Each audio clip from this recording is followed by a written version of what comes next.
brasão, tradição e identidade.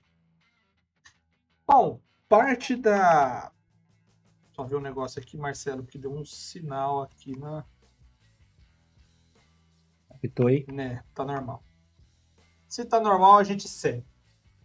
Esse tópico aí, ele é muito associado. Deixa eu até ver qual que é o do Marcelo aqui, para eu não entrar na onda dele. Beleza. Ele tá. Ele traz uma. Ele traz uma reunião de coisas que fazem com que o cavaleiro seja diferente. E não só diferente dos plebeus, tá?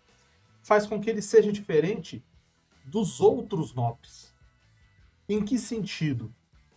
Quando você fala de um duque, quando você fala de um barão, quando você fala de um conde, de um visconde, de várias outras hierarquias que variam dependendo do tipo de monarquia que você está utilizando, os interesses deles, o jeito que eles tratam a sua linhagem é diferente.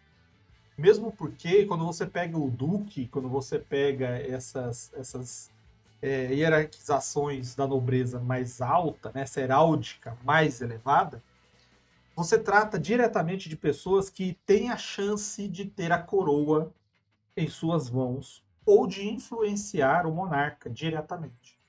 Se eu não me engano, o príncipe, acho que os príncipes já se tornam quase automaticamente duques em algumas monarquias.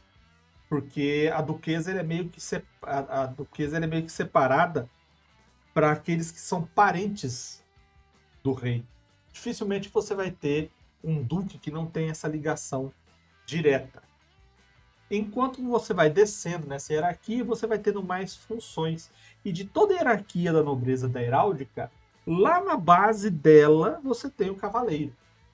E o que, que o cavaleiro carrega com ele que simboliza essa nobreza que o difere daquele que está ali trabalhando no campo ou daquele cara que treinou e por acaso ele está numa milícia, ou está numa guarda, ou ele está num exército especializado de alguém, que pode ser um combatente, um cavaleiro ou um cavaleiro que anda de cavalo, tá? Ele pode estar numa cavalaria ou ele pode ser tão hábil e tão exímio quanto um cavaleiro ou até mais. O que, que difere dele? O que difere dele são os simbolismos e aquilo que ele carrega consigo. O cavaleiro, ele tem a imagem de ser alguém poderoso, mas ele realmente é? Ele realmente precisa ser? Não necessariamente. Porque o que ele carrega nele é aquela herança dos nobres. E isso é simbolizado pelo seu brasão, pela sua tradição e pela sua identidade. Eu vou deixar a tradição um pouco de lado, que vai ser o Salada que vai aprofundar nisso daí. Mas para um cavaleiro, para ele ser conhecido, muitas das vezes a imagem dele, ele pessoalmente, não precisa ser vista pelas pessoas.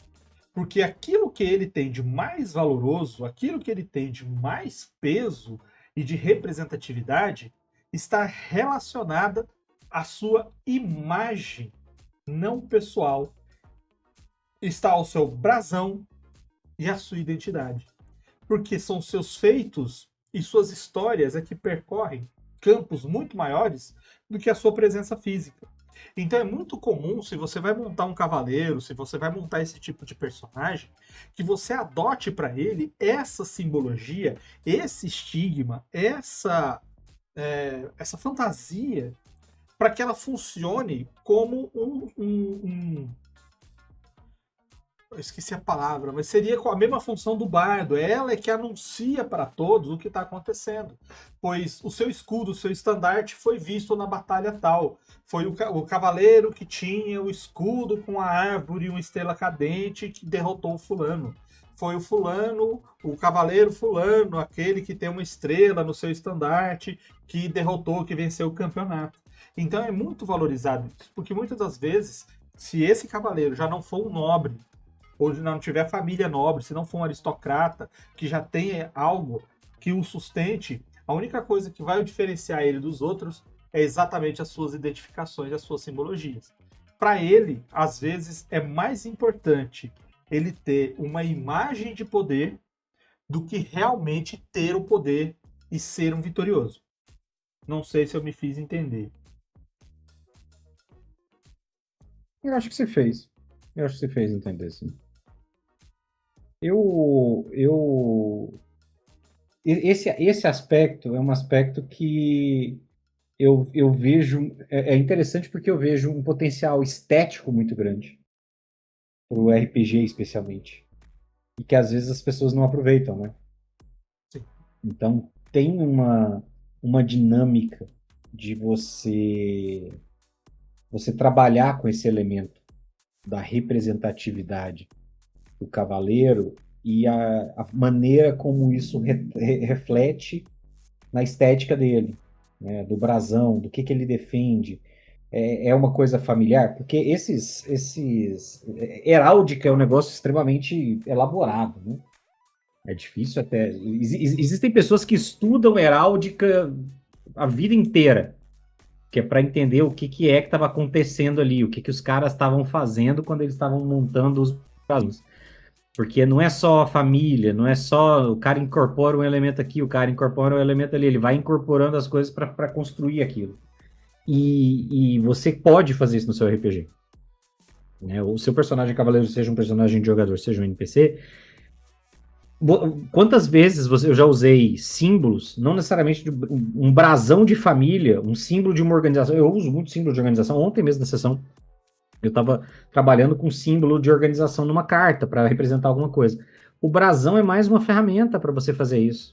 O brasão é uma ferramenta para você trabalhar para as pessoas o que aquele cara. Só num brasão você já pode ter tanta informação, mas tanta informação que você quer transmitir, seja como jogador, seja como um personagem jogador, seja como um NPC. E às vezes a gente esquece. E o cavaleiro é a figura por excelência para trabalhar com isso. Ele é o personagem para você fazer isso, porque ele é o que a gente falou, ele é a figura, ele é o campeão, ele é o representante, né? Para ele carregar um brasão, houve um processo, houve uma escolha. Aquele Estandarte, cara né? tá ali, ele carrega o estandarte, ele é o carregador de estandarte, ele representa aquilo. Ele é a representação pública daquele brasão, seja uma família, seja um grupo, seja alguma coisa.